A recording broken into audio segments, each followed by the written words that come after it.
Alright people, let's take a quick look at Manjaro based off of Arch Linux. This is 0.8.7 Acela, whatever that means.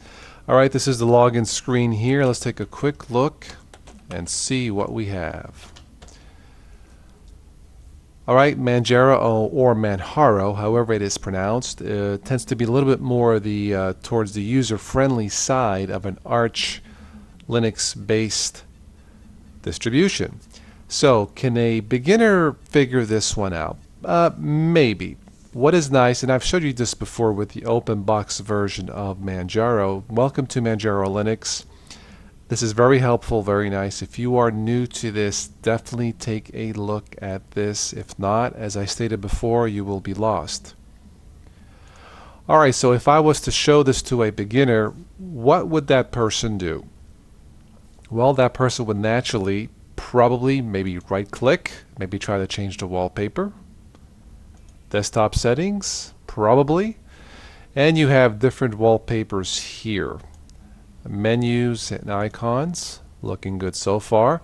If I told that person, hey, let's go, where's the start menu? And they would probably go here, you would think, click that, and let's see. Web browser, of course, self-explanatory here. Firefox is installed by default. I also enjoy using Chromium and Opera. Alright, suppose the person, this new person to Manjaro wanted to print something or to type something and maybe print it later. Well, we would probably gravitate to Office Writer.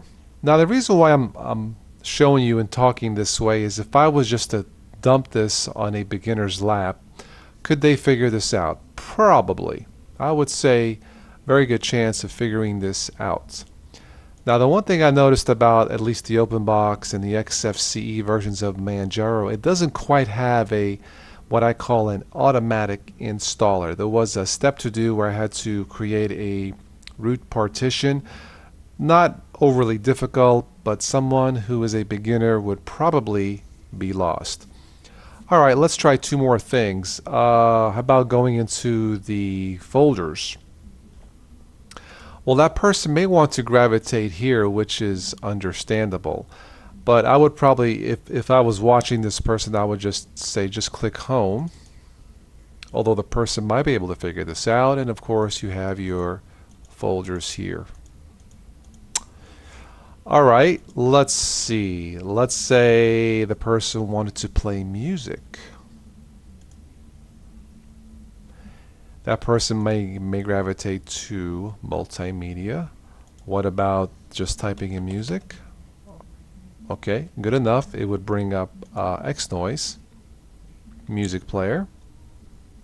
So far, so good. And let's see, one last thing. What if I told the person, how do you shut this down? Well, the person, that beginner, may gravitate to this. I would probably fiddle with these buttons here if I had to guess. Click that.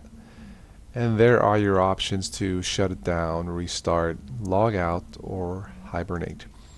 Alright, so Linux, Arch Linux, or Manjaro based on Arch Linux Xfce is definitely a little bit more user-friendly.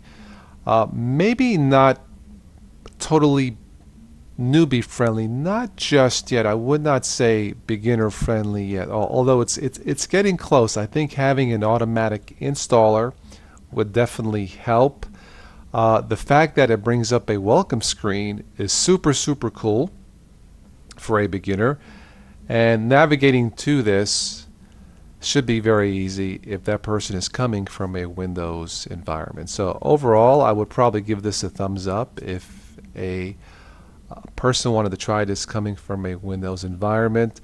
There is somewhat of a learning curve, but I would probably stick with my top 3 choices for beginners, which would be Zorin, Linux Mint, and Ubuntu.